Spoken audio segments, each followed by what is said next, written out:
সোমবার বিকেলে টঙ্গীর সাহারা সুপারমার্কেটের পাশের একটি কেমিক্যাল গুদামে হঠাৎ আগুন লাগে। মুহূর্তে চারপাশ ঘন ধোঁয়ায় আচ্ছন্ন হয়ে পড়ে। খবর পেয়ে ফায়ার সার্ভিস কর্মীরা আগুন নেভাতে গেলে ঘটে ভয়াবহ বিস্ফোরণ। এতে দগ্ধ হন 5 ফায়ার ফাইটার সহ অন্তত 6 জন। স্থানীয়দের সহায়তায় তাদের উদ্ধার করে নেওয়া হয় টঙ্গীর শহীদ আহসানুল্লাহ মাস্টার জেনারেল হাসপাতালে।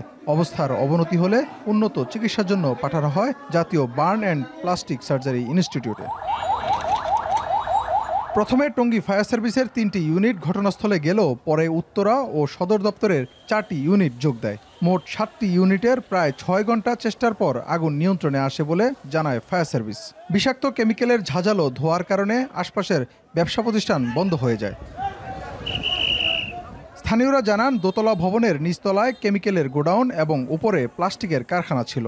পানিতে যখন নিভাইতে গেছে তখন আগুনটা বিস্ফোরণ হয়ে গেছে বিশালভাবে হওয়ার পরে ফায়ার সার্ভিসের 6 জন লোক আহত হয়ে গেছে।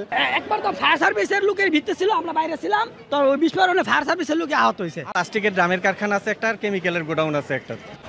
দুর্ঘটনার 4 ঘন্টা পর সন্ধ্যা 7:30টায় ব্রিফিংয়ে ফায়ার সার্ভিস জানায় সোডিয়াম বাইকার্বনেট, ব্লিচিং পাউডার সহ নানা কেমিক্যাল যত্রতত্র মজুদ ছিল গুদামে। কোনো নিয়মকানুন না মেনেই সেখানে কেমিক্যাল মজুদ করা ছিল। তদন্ত কমিটির প্রতিবেদন পেলে আগুন লাগার কারণ ও ক্ষয়ক্ষতির পরিমাণ সম্পর্কে জানা যাবে। আগুনটা নিয়ন্ত্রণে দেই 21টার সময়।